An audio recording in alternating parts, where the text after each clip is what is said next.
falar com vocês hoje sobre o conceito de estrutura de dados do tipo struct, registro, né? Como é conhecido.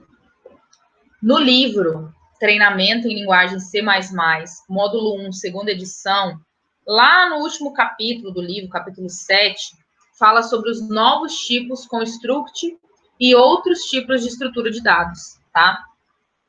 A struct, ela é um tipo de dados que ela pode ser criada, onde a gente consegue manipular dados de vários tipos, tá? Então, só para vocês entenderem isso, a estrutura de dados é um conceito onde eu consigo separar, né, uma das primeiras que a gente vai estudar aqui nessa disciplina é a struct, conhecida como registro de dados, onde eu consigo salvar vários dados do tipo inteiro, float, string, em um único registro. E as estruturas, elas podem ser de vários tipos ou ela pode ser de um único tipo, tá? Então, o conceito struct é possível criar um novo tipo de dados, que é do tipo estrutura registro, tá? Então, vocês vão... Aqui eu deixei um textinho, né, no slide sobre o que é as estruturas de dados, né, que consiste em criar apenas um dado que contém vários membros, várias variáveis. Então, a estrutura tem esse poder de criar um tipo de dados que eu tenho vários membros dentro dele e eu consigo manipular com diversos tipos de dados diferentes, como inteiro, float, e double, e string e tal. E aí você consegue organizar isso de uma forma simples, né, como se fosse uma variável, e dentro dessa variável eu tenho outras variáveis que é do tipo dessa que eu estou criando, que é do tipo struct. E a vantagem de usar as estruturas de dados é você conseguir agrupar, né, organizar vários tipos de dados diferentes em uma única estrutura e depois chamar isso dentro do seu código. Então, fica mais organizado. E aí, dentro de uma estrutura de dados, eu tenho os membros, tá? Então, só para vocês entenderem quais são os tipos de estrutura de dados que a gente tem. A gente tem vários tipos. Tem o vetor, que dentro do C++ ele chama vector. A gente tem as classes, que são baseadas na orientação objeto. A gente tem as structs, que são as que a gente vai usar, que é do tipo registro, né, na tradução. Tem pilha, lista, ponteira, entre outros. Nesse contexto aqui, a gente vai estudar a estrutura de dados, tá? O conceito dessas estruturas, elas começam com o conceito de vetores e matrizes. Os vetores e matrizes são estruturas do tipo homogêneas, tá? Que é onde eu preciso ter um único tipo de dados, eu consigo armazenar um único tipo de dado. O valor é um único tipo de dado. E eu não consigo resolver um problema como o criar uma ficha de cadastro usando vetores e matrizes de forma simplificada. Eu até consigo fazer utilizando vetores e matrizes, mas eu tenho que criar um vetor dentro do outro, uma matriz dentro da outra, e aí eu vou ter vai ser mais trabalhoso a criação do meu código e, às vezes, o tempo de execução é mais lento. Tá? Então, para eu resolver para criar um sistema de ficha de cadastro, onde eu tenho um campo string, onde eu tenho um campo do tipo long, onde eu tenho um campo do tipo double, né, campos inteiros e tal, eu não conseguiria, para cada um desses, eu teria que criar um vetor. Eu não conseguiria administrar isso de forma mais simplificada, usando vetores e matrizes. E já usando a estrutura de dados, né, do tipo registro, eu consigo, porque é um tipo de dado de estrutura heterogêneo, eu consigo misturar tudo isso e fazer uma coleção de variáveis referenciadas com o mesmo nome, tá? Onde eu consigo agrupar esses dados de diferentes tipos em uma só estrutura, que na matriz e no vetor isso não acontece. Isso é mais trabalhoso, porém tem como fazer sim esse conceito dentro de vetores e matrizes. Então, aqui é o que eu estou falando para vocês, está em forma de texto, depois vocês podem fazer uma leitura aqui. Os elementos de um registro são chamados de variáveis, campos ou membros de uma struct, tá? E eles podem receber dados que vão gerar informações no decorrer do sistema de vocês. Então, por exemplo, a gente tem um carro, esse carro ele tem atributos, né, que são propriedades ou características desse objeto, como cor, marca, ano, placa, chassi. Então, isso são atributos que no modelo, se a gente for visualizar no mundo real, isso são características ou propriedades de um objeto que para a gente pode virar uma variável onde eu vou receber um valor, esse valor é o dado, e esse dado, para eu criar uma variável, eu tenho que dizer qual é o tipo. Ah, é o tipo string, é o tipo inteiro, é o tipo char, né? É o tipo double. Então, são tipos diferentes de dados para armazenar essas características que no conceito de estrutura e orientação a objeto é chamado de atributo, tá? Mas o que é o atributo? É uma característica ou uma propriedade de um determinado objeto, tá? A pessoa, ela recebe também características ou propriedades. Nesse caso aqui, a pessoa tem nome, idade, endereço, tá? Endereço. Isso são propriedades de uma pessoa. Só que eu preciso também determinar o tipo. Se a gente for dentro do nosso código, essa propriedade, ela é o quê? Ou essa característica, ela é uma variável. E aí eu vou fazer a mesma coisa. O nome é string, a idade é inteiro, o endereço é string porque pode receber palavras e números. Então, para eu conseguir manipular depois essas informações que vão ser guardadas em uma variável, em variáveis, eu preciso construir uma estrutura de dados onde eu consiga ter dados do tipo heterogêneos que eu consigo manipular vários tipos, tá? Representando isso de forma gráfica, o conceito de estrutura funciona assim: eu tenho um registro, que é uma ficha. Nessa ficha, ela é única para cada registro, para cada pessoa. Então, eu tenho, sei lá, 10 pessoas, pode ser, né? 10 pessoas. Cada pessoa tem um registro. Então, eu tenho um registro 1, 2, 3, 4, 5, 6, 7, 8, 9, 10, tá? Dentro desse registro, eu tenho os campos, que é nome, endereço, telefone, salário e idade. Tá? Então, a estrutura funciona dessa forma. No modelo de código, isso aqui, ficha, seria o nome da minha estrutura e os membros dela seria nome, endereço, telefone, salário e idade. Tá? Uma observação aqui é que na visão do usuário do programa, quem vai usar o programa, o registro são campos que eu preciso preencher para virar um registro, que na verdade é a ficha de cadastro de uma pessoa. Na visão do programador, que é a visão que vocês precisam visualizar como usuário e como programador, a estrutura ela tem membros que são as variáveis que eu vou declarar de vários tipos, tá? Então, ó, o campo é o conjunto de caractere, que, por exemplo, é um nome. O registro é o conjunto desses campos relacionados, né? Exemplo, nome, endereço, telefone e tal. E aí eu coloquei uma observação aqui, que no conceito de orientação objeto, a gente cria uma classe com atributos com as suas propriedades ou características em comum, acrescentando métodos e ações. Então, qual que é a diferença de usar uma estrutura e usar uma classe? A classe, eu coloco métodos nela. Então, além dela ter os atributos, que são esses aqui, eu teria um método para dizer que o método é a nossa função.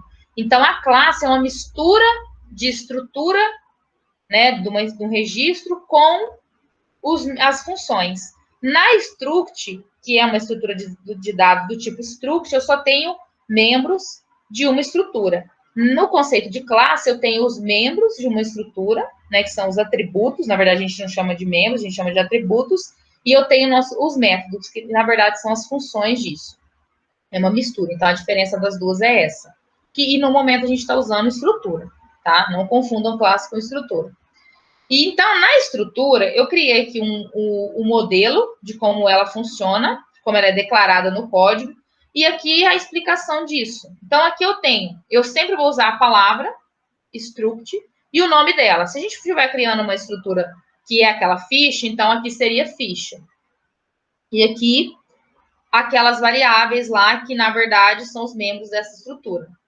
Aqui eu criei numa única linha o mesmo tipo, eu tenho 3 variáveis, e aqui eu tenho 3 variáveis com tipos diferentes, tá? Então, ela é declarada exatamente assim, o nome da struct, uma palavra-chave do programa C++, da linguagem de programação C++, o nome da estrutura e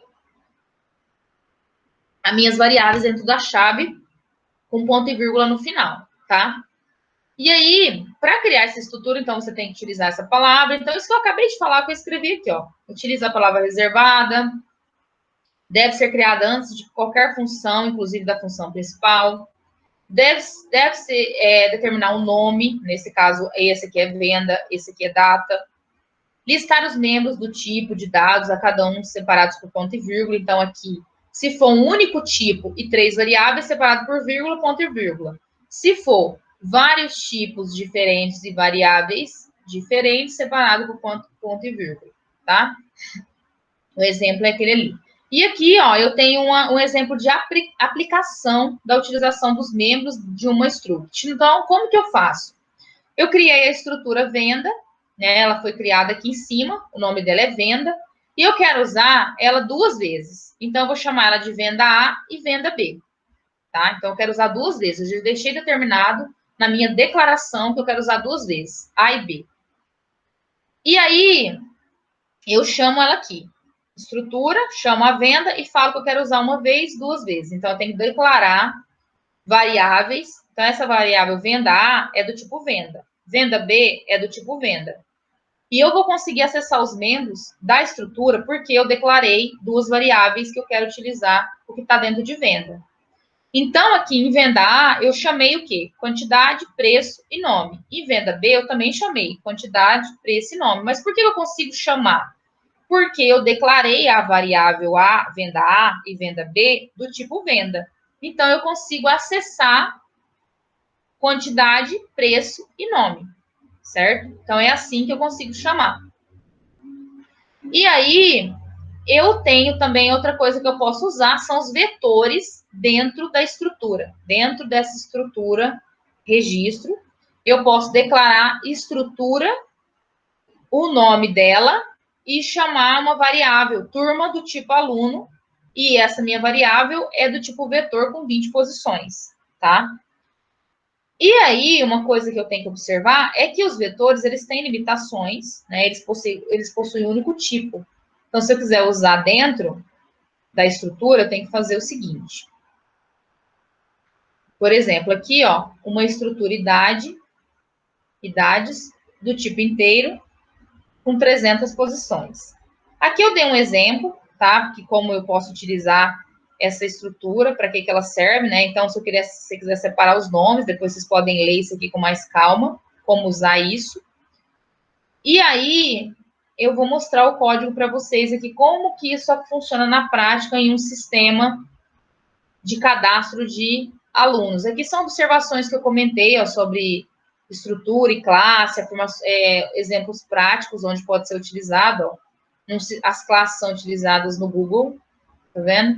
Aqui numa planilha do Excel, por exemplo, algumas palavras, né, de informações adicionais que podem ser utilizadas, certo? Então, aqui vocês podem dar uma lida e depois vocês podem tirar dúvidas sobre essas coisas. Então, eu falo um pouco sobre classe e tal, e as referências aqui de onde que eu tirei essas informações, principalmente daquele livro que eu falei para vocês no começo, que está disponível na biblioteca universitária, tá? Então, agora no código, eu tenho um exemplo aqui, que foi até feito por um aluno, em forma de exercício, eu postei o exercício dele aqui. O que acontece? Esse exercício, eu pedi para criar um sistema, mais complexo do que eu pedi para vocês na calculadora, esse sistema aqui. Eu pedi para eles criarem um sistema onde eu consiga armazenar o nome dos alunos, as notas que esses alunos recebem e a média deles, tá? Então, esse sistema, ele tem que mostrar o nome do aluno, a nota e a média dele com o número da matrícula. Então, foi criada uma estrutura aqui com o nome aluno. Dentro dessa estrutura, eu tenho as variáveis que, na verdade, são meus membros, né? Nome, número matrícula, nota e média. Então, aqui é um exemplo de uso de vetor na estrutura, tá vendo?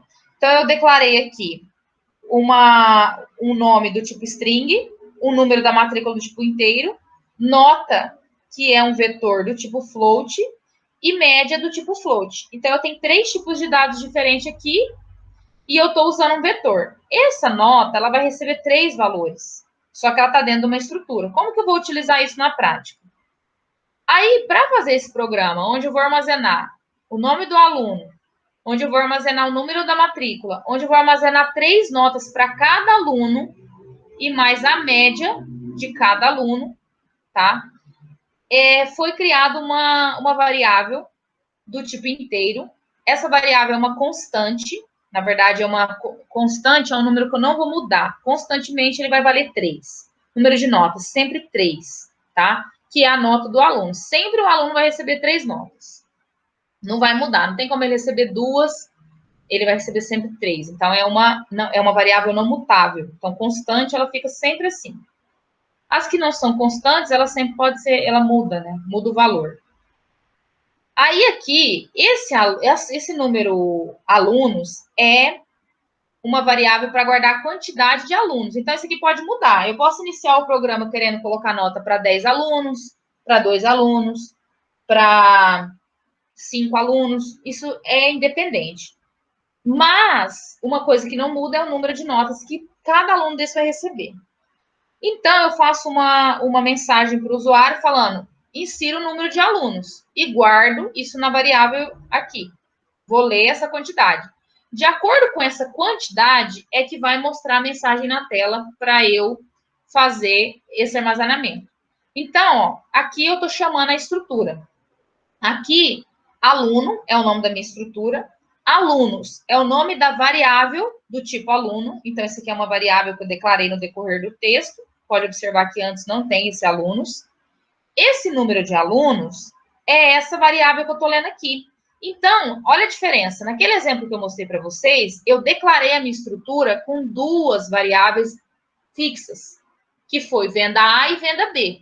Nesse daqui, a minha estrutura, ela é um vetor. Então, o que eu estou fazendo aqui? Eu estou utilizando a estrutura no formato de vetor, porque eu posso inserir dados nela de acordo com o que eu quiser aqui. Então, eu posso falar, em vez de eu deixar pré-definido, eu quero aluno A e B, eu vou deixar que o usuário fale, olha, eu quero cadastrar 10 alunos.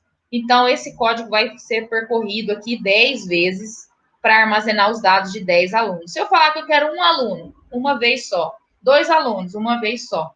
Então, eu não deixo fixado aquele, igual está no exemplo do slide, certo? Aqui no slide, ó, se vocês, só para vocês se atentarem.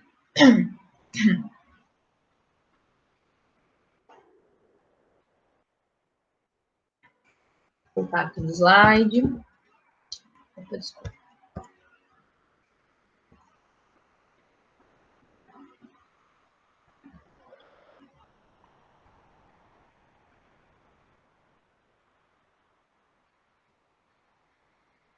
Ó, aqui, em vez de eu ter um vetor, eu tenho 2. Eu já deixei declarado que eu quero 2 vendas. Ponto. Lá no meu código, eu tenho que eu quero a quantidade que o usuário determinar. Para isso, eu uso o conceito de vetor, certo? E aí, é o seguinte.